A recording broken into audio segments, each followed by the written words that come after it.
खबर हरिद्वार से है, जहां पे बारातियों से भरी बस और कार की भीषण टक्कर हो गई है। हंगामा और मारपीट में कई लोग घायल हो गए। हरिद्वार के ज्वालापुर कोतवाली क्षेत्र के सिंहद्वार के पास बारातियों से भरी बस और कार की आमने सामने टक्कर हो गई है। हादसे के बाद देखते ही देखते बवाल मच गया। बस और कार सवारों के बीच जमकर कहासुनी हुई, जो देखते ही देखते हाथापाई में तब्दील हो गई। लात, घूसे, थप्पड़ और गालियों के बीच सड़क बना है अखाड़ा। हंगामे में कई लोग घायल हुए हैं। हालात बिगड़ने देख मौके पर पहुंची ज्वालापुर कोतवाली पुलिस ने बड़ी मशक्कत के बाद मामला शांत कराया। बारात का जश्न मातम में तब्दील हो गया। और अंदर जो हमारे पर्सन हेड है अमित चौहान और जिंदे चौहान, हमारे वर्करों सबको पूरा प्रेशर दे रहे हैं वर्करों को, क्या तो काम करो नहीं घर जाओ। हमारे लड़कों ने मांग रखी थी कि हमारे लड़कों को अंदर लाओ। हमें किसी बिना नोटिस के हमें बाहर कर दिया, निलंबित कर दिया। आज बिना किसी कारण के हमने डीएलसी के आदेश में भी हमने कोई गलत कदम नहीं उठाया और हमें बिना बेकसूर बेवजह किसी तरह हमें उन्हें निलंबित किया।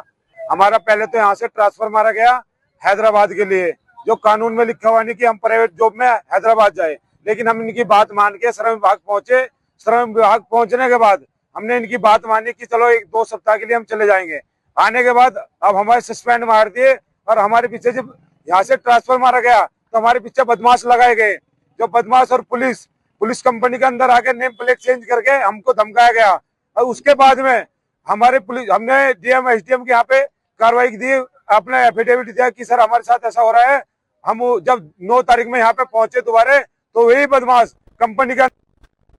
जसपुर से खबर है, जहां भतीजे ने चाचा की टशन में ली है चाची की जान। बता दें कि जनपद उधम सिंह नगर के जसपुर कोतवाली क्षेत्र के ग्राम मेघावाले से खबर आ रही है, जहां गत रात्रि मां बेटे में किसी बात को लेकर कहासुनी हो गई है और इस कहासुनी में बेटे ने पाटल से मां पर हमला कर दिया, जिसमें मां के हाथ की उंगलियां कट गई और नीचे गिर के चीख पुकार मच गई। बता दें कि सुनकर बीच बचाव को चाचा राकेश आने की भनक पर चाचा के घर जाकर हमला कर दिया। इतने में बीच बचाव में आए चचेरे भाई हर्षित पर भी वार कर दिया। बेटे हर्षित को बचाने आई चाची पर भी हमला कर दिया तो चचेरे भाई पर भी हमला कर दिया, जिसमें 3 लोगों की बुरी तरीके से जख्मी होने की खबर निकल के सामने आ रही है। संगी नाम का लड़का है, संगी चौहान, की जिसकी उम्र 19 से 20 साल है और ये ग्राम मेघावाला जो कि हमारी चौकी कपरामपुर थाना जसपुर के निवासी हैं। कुछ समय पहले इनके चाचा के द्वारा किसी बात पे इनको टोक दिया गया था और जैसा कि होता है परिवार में छोटे सदस्यों को ध्यान रखना देते उसी स्थिति में, तो ये बच्चा अपने मन में उस चीज़ को बैठा चुका था और उसके बाद फिर इनके द्वारा एक रंजिश नुमा बना दिया गया था कि मैं अपने चाचा को इसका सबक सिखाऊंगा। कई बार इनकी माँ ने उनकी काउंसलिंग भी करी कि ये ऐसे नहीं करते हैं, वो तुम्हारे चाचा हैं, लेकिन इसके बावजूद भी इनके मन में ये भाव था। कल भी ये लड़का काफ़ी एग्रेसिव हो गया। तो मसूरी में मशहूर लेखक बिल एटकिन के आवास पर पंजाब से आए लोगों ने ट्रस्ट की जमीन बताकर किया है कब्जा। स्थानीय लोगों में आक्रोश है। केयरटेकर ने पुलिस में दर्ज कराई है एफआईआर। मसूरी में मशहूर लेखक बिल एटकिन का देहांत मंगलवार की देर रात को देहरादून में हो गया, जिसके बाद से गुरुवार को उनके केयरटेकर कुशाल सिंह चौहान द्वारा हरिद्वार में हिंदू रीति रिवाज से अंतिम संस्कार किया गया। उनके मसूरी के निवास स्थान पर उनकी 13वीं को लेकर उनके निवास स्थान पर उनके केयरटेकर कुशाल चौहान और उनके परिवार के द्वारा पूजा पाठ का कार्यक्रम किया जा रहा था, लेकिन शुक्रवार की सुबह अचानक से कुछ लोग बिल एटकिन के मकान पर धमक पड़े और घर पर कब्जा कर लिया, जिससे क्षेत्र में हड़कंप मच गया और लोग बिल एटकिन की घर के आसपास एकत्रित हो गए। बताया जा रहा है कि कुछ लोग पंजाब से वहां पे पहुंचे थे। ये कि जो बिल एटकिन थे, उनका पूरा नाम है विलियम मकाई एटकिन। वो एक राइटर थे, ट्रैवल राइटर। उन्होंने 14 बुक्स लिखी हैं, जैसे ये उनमें से कुछ बुक हैं फुटलूज इन हिमालयाज़ और नंदा देवी पे लिखी हैं, रेलवे पे लिखी हैं और नदियों पे काफ़ी बुक्स उन्होंने लिखी हैं। कल उनका अंतिम संस्कार किया हम लोगों ने हरिद्वार में, क्योंकि उनकी इच्छा थी कि उनका जो अंतिम संस्कार हो हरिद्वार में हो, गंगा के किनारे, क्योंकि वो गंगा मैया के बहुत बड़े भक्त भी थे। तो कल हम उनका अंतिम संस्कार करके आए और यहाँ पे अभी उनका 13वीं भी होना है, सब कुछ होना है। ये उनका रेजिडेंस था, ये उनका रेजिडेंस है, ये वाला। और मसूरी में पालिका अध्यक्ष मीरा सकलानी द्वारा मसूरी के ऐतिहासिक मसूरी झील का अधिकारियों के साथ निरीक्षण किया गया। झील की दुर्दशा देखकर नाराजगी व्यक्त की गई। इस मौके पर मीरा सकलानी द्वारा अधिकारियों को झील को लेकर ठेकेदार के साथ किए गए अनुबंध को पेश करने के साथ ठेकेदार को तत्काल नोटिस देकर झील में अव्यवस्था और झील की दुर्दशा को लेकर जवाब तलब किए जाने को लेकर निर्देश दिए गए। मीरा सकलानी ने बताया कि मसूरी झील को सुंदर और ऐतिहासिक बनाए जाने को लेकर पूर्व बोर्ड द्वारा 7 करोड़ रुपए से ज्यादा खर्च किए गए हैं, लेकिन धरातल पर पैसा मात्र पार्किंग निर्माण पर लगा दिए गए हैं और झील की खूबसूरती को नष्ट कर दिया गया है। उन्होंने कहा है कि पूर्व बोर्ड द्वारा ठेकेदार को फायदा पहुंचाए जाने के साथ एक बड़े भ्रष्टाचार को अंजाम देकर झील के स्वरूप को बदल दिया गया है। देखिए, आज झील पे गई थी निरीक्षण के लिए और झील तो क्या है, पूरा खंडर हो चुका है, क्योंकि पिछले 1 साल से जिस एजेंसी को लीज पे दिया गया है उनके द्वारा कोई भी काम नहीं किया गया है और वहाँ जाके देखने में ऐसे लगता है कि उनका फोकस सिर्फ पार्किंग बनाने में है, झील के सौंदर्यकरण करने में नहीं है, जो कि मौके पे जाके वहाँ पे मैंने देखा है। बहुत सारी अव्यवस्थाएं हैं, लाइटिंग की अव्यवस्था है, लोगों को आने जाने की वहाँ पे दिक्कत है, दुकानदारों की बहुत समस्या है, उनके शाम को लाइट नहीं है उनके पास, कनेक्शन नहीं है उनके पास, तो बहुत सारी चीज़ें। वहाँ पार्क था चिल्ड्रन। मसूरी से खबर है, जहां एथलीट भागीरथी बिष्ट और अंतर्राष्ट्रीय धावक और कोच सुनील शर्मा का मसूरी पहुंचने पर सामाजिक कार्यकर्ता योगिता और मनीष गोयल द्वारा पुष्प वर्षा और केक काट कर स्वागत किया गया। इस मौके पर दोनों धावकों को पुष्प देकर सम्मानित किया गया। योगिता गोयल ने कहा है कि सुनील शर्मा द्वारा एक अनाथ बच्ची को गोद में लेकर उसके भीतर के दौड़ने के गुण को परख कर उसको अपने साथ ले गए और आज उसकी अंतर्राष्ट्रीय स्तर पर पहचान दिलाने की कोशिश कर रहे हैं, जो एक सराहनीय कदम है। उन्होंने कहा है कि केंद्र और राज्य की सरकार महिलाओं को स्वावलंबी बनाए जाने के लिए काम कर रही है। उसी तरीके से सुनील शर्मा ने एक अनाथ लड़की को गोद लेकर उनके सुंदर भविष्य बनाए जाने का काम लगातार किया है। इस बच्चे की मेहनत है और मेरा एक सपना है कि इसको ओलंपिक खिलवाना है। 2028 का हमारा एक सपना है कि हम 2028 में ओलंपिक खेलना चाहते हैं और इस बच्चे ने बहुत कम समय में जो उपलब्धियां हासिल की है, ये उत्तराखंड के लिए और भारतवर्ष के लिए बहुत बड़े गर्व का विषय है, क्योंकि मैं देखता हूँ, मैं खुद भी एक खिलाड़ी हूँ और पिछले 33 सालों से खेल रहा हूँ और बहुत सारी कंट्री में इंडिया को रिप्रेजेंट कर चुका हूँ और एशिया और ओशिनिया में मेरा ब्रॉन्ज मेडल है और काफ़ी। सर, मसूरी में आके तो अच्छा लग रहा है, बट मैं सबसे पहले धन्यवाद करती हूँ सर का कि सर मुझे इतने टाइम तक, इतने लंबे समय दिया मुझे, उसके लिए मैं सर का बहुत बहुत धन्यवाद करती हूँ। उनकी वजह से मैं आज यहाँ तक पहुँची हूँ।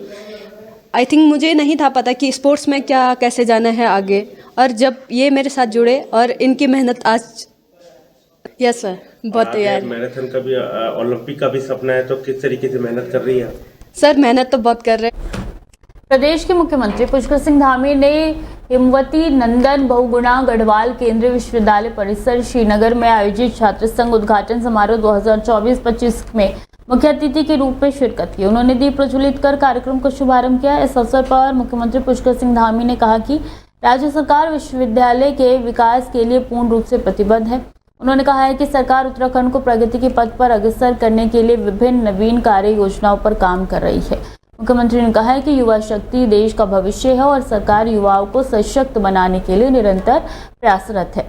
उन्होंने कहा है कि प्रदेश सरकार शिक्षा, रोजगार, स्वास्थ्य और आधारभूत संरचना के क्षेत्र में लगातार कार्य कर रही है, जिससे राज्य के युवाओं को बेहतर अवसर और सुविधाएं मिल सके। उन्होंने कहा है कि आने वाले समय में सरकार युवाओं की भागीदारी को और भी बढ़ाने के लिए नई योजनाएं लागू करेगी। जनपद टिहरी गढ़वाल क्षेत्र के देवप्रयाग विधानसभा क्षेत्र के गंगा सम्मान यात्रा के तहत पूर्व मुख्यमंत्री हरीश रावत पहुंचे हैं। देवप्रयाग विधानसभा के बागवान पहुंचे। बागवान में कांग्रेस नेता श्यामलाल आर्य के आवास पर पूर्व मुख्यमंत्री का कांग्रेस कार्यकर्ताओं ने भव्य स्वागत किया। इस मौके पर पूर्व मुख्यमंत्री ने श्यामलाल आर्य के घर पर जलपान किया। इस मौके पर हरीश रावत ने जमकर भाजपा सरकार पर हमला बोला। उन्होंने कहा है कि भाजपा ने नदी, नाले, खले और पहाड़ बेच दिए हैं। भाजपा का विनाश रूपी विकास पहाड़ पे मंडरा रहा है। जनता भाजपा को पंचायत चुनावों में सबक सिखाएगी। इस मौके पर कांग्रेस के अनुसूचित वर्ग के नेता श्यामलाल आर्य ने कहा है कि पूर्व मुख्यमंत्री ने पूर्व में कहा था कि उनके आवास पर चाय पीना चाहेंगे और हमारे कांग्रेस कार्यकर्ताओं ने मुख्यमंत्री का स्वागत किया। ये सारे वर्गों को एक साथ लेकर चल रहे हैं, ये नहीं कि एक पर्टिकुलर वर्ग उनके साथ। कांग्रेस की नीति रही है कि समाज के हर वर्ग को साथ लेकर आगे बढ़ो, इसी से देश का विकास होना है, देश का भला होना है और एक अच्छा माहौल देश में बनेगा। बहुत अच्छा माहौल है और जिस तरह हरीश रावत जी अपनी यात्रा आरंभ किए हुए हैं, उससे कांग्रेस सारी एकजुट हो रही है और आगे आने वाले 2027 के चुनाव में देखेंगे या जिला पंचायतों के चुनाव में देखेंगे, कांग्रेस बढ़ चढ़कर आगे आएगी और सरकार बनाएगी।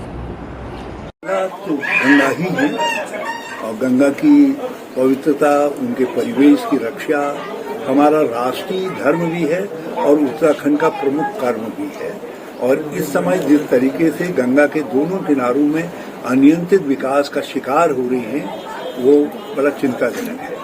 और अकेले गंगा जी नहीं, जितने हमारे नदियां हैं, गाड़ गधेरे हैं, केवल एक काम कर रही है सरकार, बजरी खुदवा रही है और जहाँ जो जमीनें मिल रही हैं वो जमीनों को औने पौने दाम पर लोगों को बेचा जा रहा है। एक विकास की जो आधार बन सकती है हमारे भविष्य की, वो नदियां भी हमसे छिन रही है। तो इसलिए मैंने ये गंगा सम्मान यात्रा निकाली है। आज यहाँ हूँ, लेकिन मैं अभी और ऐसा है कि मैं आदरणीय हरीश रावत जी का, जो हमारे पूर्व मुख्यमंत्री रहे हैं, मैं उनका हृदय से स्वागत करता हूँ, अभिनंदन करता हूँ कि उन्होंने एक दलित के घर पे चाय पीने का मन बनाया, सूक्ष्म जलपान करने का मन बनाया। और परसों मेरी उनसे बात हुई थी, उन्होंने कहा कि श्यामलाल जी, मैंने आपके घर पे चाय पी के जाना है। तो मैंने अपने कार्यकर्ताओं को यहाँ पे बुलाया और बहुत गर्म जोश से हमारे कार्यकर्ताओं ने उनका यहाँ पर स्वागत किया, सम्मान किया। और वो हमारे उत्तराखंड के मार्गदर्शक हैं, हमारे प्रेरणा स्रोत हैं। हम उनका सम्मान करते हैं, उनका स्वागत करते हैं। और जिस तरह से वो एक कांग्रेस को एक सजीवनी देने का काम कर रहे हैं, उसके लिए वो बहुत धन्यवाद और बधाई के पात्र हैं। यात्रा सम्मान यात्रा जो निकाल रहे हैं, वो जिस तरह से गंगा जीवित है, इस तरह से वो उत्तराखंड कांग्रेस को जिंदा रख। रुड़की का रुख करेंगे, जहां राष्ट्रीय लोकदल का प्रदेश प्रभारी बनने के बाद पहली बार रुड़की पहुंचे हैं चौधरी नीरपाल सिंह का। रुड़की पहुंचने पर पार्टी कार्यकर्ताओं ने फूल मालाओं से जोरदार स्वागत किया। इस मौके पर राष्ट्रीय लोकदल के प्रदेश प्रभारी चौधरी नीरपाल सिंह ने कहा कि उत्तराखंड में राष्ट्रीय लोकदल के संगठन को और भी ज्यादा मजबूत किया जाएगा, जिसके चलते पूरे प्रदेश में सदस्यता अभियान तेजी से चलाया जाएगा। इतना ही नहीं, हरिद्वार जिले में पहली बार 10,000 सदस्यों को सदस्यता दिलाई जाएगी। चौधरी नीरपाल सिंह ने कहा है कि राष्ट्रीय लोकदल से महिलाओं, किसानों और युवाओं को जोड़ा जाएगा। पहली बार हरिद्वार जिले के गाँव में सदस्यता अभियान चलेगा। संगठन की मजबूती के बाद पार्टी आगामी विधानसभा चुनाव की तैयारी में जुटेगी। चौधरी ने कहा है कि अभी तक राष्ट्रीय लोकदल मजबूत स्थिति में नहीं थी, लेकिन अब सिद्धार्थ चौधरी को उत्तराखंड में खेल प्रोत्साहन प्रकोष्ठ का प्रदेश अध्यक्ष नियुक्त किया गया है, जिन्होंने सैकड़ों लोगों को पार्टी की सदस्यता दिलाई है। राष्ट्रीय लोकदल ने ठाना है 2027 में पार्टी का परचम लहराना है। अब जिस तरीके से नए सिरे से राष्ट्रीय लोकदल ने मेहनत करनी शुरू करी है और पूरे उत्तराखंड के संगठन में परिवर्तन किया गया है, हमारे राष्ट्रीय अध्यक्ष माननीय जयंत चौधरी जी ने जिस तरीके से संगठन को और गंभीरता से ले रहे हैं वो उत्तराखंड को, कि हमें मिशन 2027 में पार्टी को मजबूत करना है और कम से कम हम 10-12 एमएलए हम यहाँ से जिताएं और उस स्थिति में राष्ट्रीय लोकदल पहुँच जाए कि उत्तराखंड में 2027 में बगैर राष्ट्रीय लोकदल के कोई सरकार। रुड़की नगर निगम बरसात से पहले शहर की साफ सफाई को लेकर बेहद गंभीर नजर आ रहा है। शहर के 104 नालों की साफ सफाई के लिए नगर निगम ने 100 सफाई कर्मचारियों की नाला गैंग को इसकी जिम्मेदारी दी है। हालांकि नालों की संख्या को देखते हुए और भी साफ सफाई करने के लिए कर्मचारियों की संख्या बढ़ाए जाने की नगर निगम की योजना है। नगर निगम हॉल में सफाई सुपरवाइजर की एक बैठक लेते हुए आयुक्त राकेश चंद्र तिवारी ने सभी कर्मचारियों को निर्देश दिए हैं कि शहर के सभी नालों की साफ सफाई में कोई लापरवाही ना बरते। उन्होंने कहा कि अगर सफाई कर्मचारियों की कमी रहती है तो उनकी संख्या और भी बढ़ाई जा सकती है। बरसात से पहले शहर के सभी नालों की साफ सफाई करा दी जाएगी। गौरतलब है कि शहर में छोटे बड़े लगभग 104 नाले हैं, जिन पर कुछ लोगों द्वारा अतिक्रमण किया गया है। अब ऐसे नालों के लिए नगर निगम जेसीपी लगाकर साफ सफाई करवाएगी। क्योंकि अब बरसात का समय नज़दीक आ रहा है, अभी मानसून अवधि हमारी जून जुलाई से बारिश होना शुरू हो जाएगी, तो एक तो नालों की सफाई है। नाला गैंग के रूप में हमने जो आउटसोर्स एजेंसी है उसको लेटर भेजा था कि 100 नाला गैंग कर्मचारी हमें प्रोवाइड कराने हैं। तो उसके संबंध में कि जैसे कल परसों से कर्मचारी मिल जाएंगे तो सभी सुपरवाइजर अपने अपने क्षेत्रों में जो उनके यहाँ कर्मचारी तैनात होंगे उनसे छोटी छोटी नालियाँ जो है। रुद्रपुर से खबर है, बता दें कि रुद्रपुर के किच्छा रोड पर राधा स्वामी सत्संग घर के पास छोटा हाथी ने बाइक को टक्कर मार दी, जिसमें बाइक सवार 2 युवक गंभीर रूप से घायल हो गए। सूचना पर पहुंची सीपीयू की टीम ने स्थानीय लोगों की मदद से सरकारी वाहन से दोनों की घायलों को रुद्रपुर के जिला अस्पताल पहुंचाया, जहां डॉक्टरों की टीम के द्वारा उनका उपचार किया जा रहा है। सीपीयू इंचार्ज के द्वारा घायलों के परिवार वालों से संपर्क किया जा रहा है। रुद्रपुर सीपीयू प्रभारी गोदन ने बताया है कि किच्चा रोड पर सड़क हादसा हुआ, जिसमें छोटे हाथी के द्वारा बाइक को टक्कर मार दी गई। बाइक सवार दोनों युवक गंभीर रूप से घायल हो गए, उनको जिला अस्पताल पहुंचाया गया। परिवार वालों से संपर्क करने का प्रयास किया जा रहा है।